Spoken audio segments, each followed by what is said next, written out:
And now, for the moment you've all been waiting for.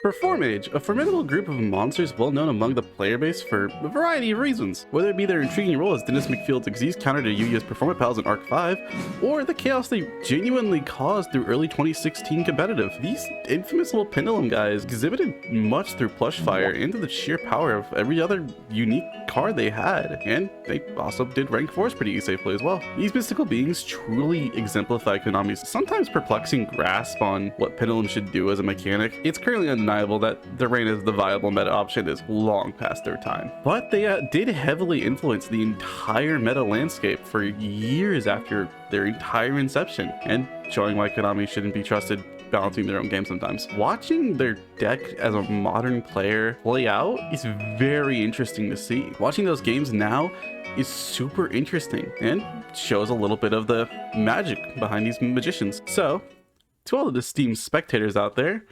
prepare to be enthralled as you take your seats, indulge in some delightful popcorn, and, most importantly, immerse yourselves in the spectacle that is about to unfold before you. What happened to Performage?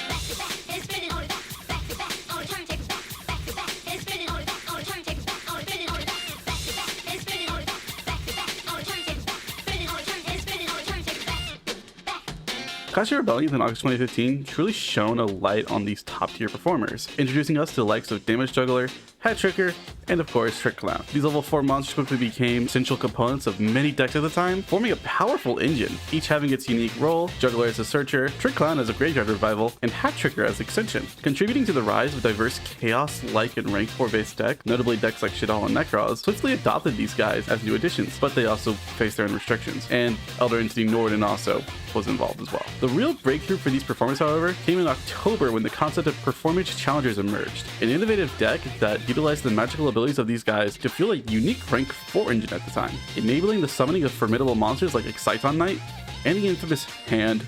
The deck's success was undeniable, culminating in an impressive top 16 placement at YCS Dallas, which would even be its own top of the event, as in top 32, Trap Trick's Performage Challengers also placed, ignoring the multiple regional tops along with the deck as well, which are useful all on their own. The versatility and sheer power of these guys already truly showed a unique landscape in the game. All right, we're done with the cool deck. We're done with the actually fun and interesting like rank 4 deck. Let's talk about the bullshit. November 2015, where Dimension of Chaos introduced 2 significant additions to the roster of these little magicians: Mirror Conductor, a master at changing stats, and him. Plushfire's Pendulum effect had it where if a Performage popped off your field, you'd be able to summon it from your Pendulum scale at the cost of 500 life points, which was restricted once per turn, but the monster effect is what actually caused it to really be a problem. If it was destroyed by either battle or card effect, it had the ability to summon a Performage monster from your hand or deck, with the exception of itself, providing a really huge change in how the deck actually would play and what it would be played with. This condition for Plushfire to activate its monster effect was conveniently very fulfilled through the activation and destruction effects possessed by Luster Pendulum, the Draco Slayer, and Aegis Prominence, the Blasting Draco Slayer. By being able to trigger the requirement for Plushfire, these archetypes gained the ability to promptly summon monsters from the main deck, delving into crazy things with the Draco Slayer aspect adding onto it. And of course, Luster Pendulum, being a pendulum tuner, was able to add itself into either the Synchro, Xyz, or Fusion counterparts of itself respectively. Notably, each of these counterparts had the ability to summon another Draco Slayer to the field, but having their own different restrictions on how they do it. This surprisingly consistent synergy allowed for a swift summoning of formidable creatures to your field, many of which possess the ability to recycle cards back into the deck, safeguard pendulum skills, and search for any pendulum monster from the main deck as required. In the Xyz pool, of course, would be King of the Feral Imps. Extremely useful card to accessing level 4 monsters or tuners with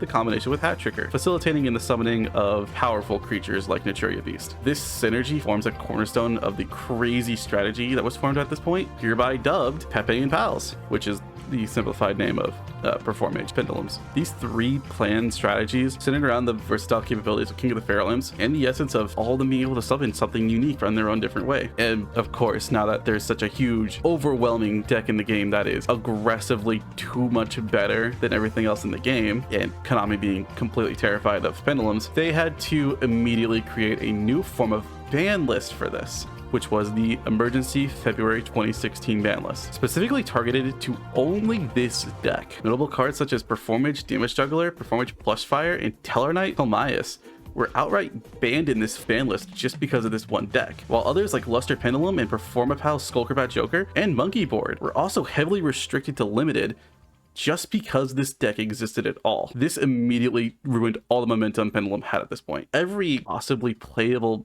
Pendulum deck at the time that wasn't Cleavefort, Ignite, or Metal Foes, which were all unique in their own different way. But because of these, what did Performage do after this ban list? Well, because of power creep taking place and Plush Fire continuously being on the banned list because of how aggressive it would be in Modern, it seems very unlikely they will ever consider returning Plush Fire at all because of what it's done. Pendulums by itself are something Konami aggressively has said that they are afraid of. Pendulum Soup being the exact deck that this deck was becoming, and forever solidifying the notion that these cards were likely never to see the light of day again. Even if we got new support, it would just be cards to fix what the deck was doing already. But I doubt we'll see any more support for this deck anyway, because I don't think Konami wants to see a deck implement more strategies from Performage at this point. And this leaves the magicians of our time with nothing left up their sleeves.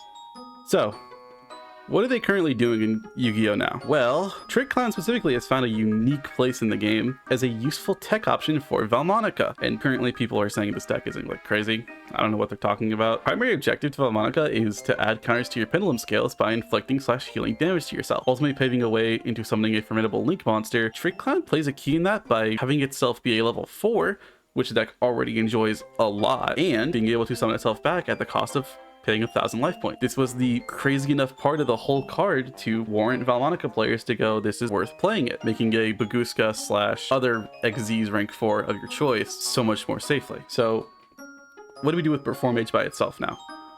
Well, they've never been a real deck on their own. They've always been like a side strategy / a side engine to most other decks.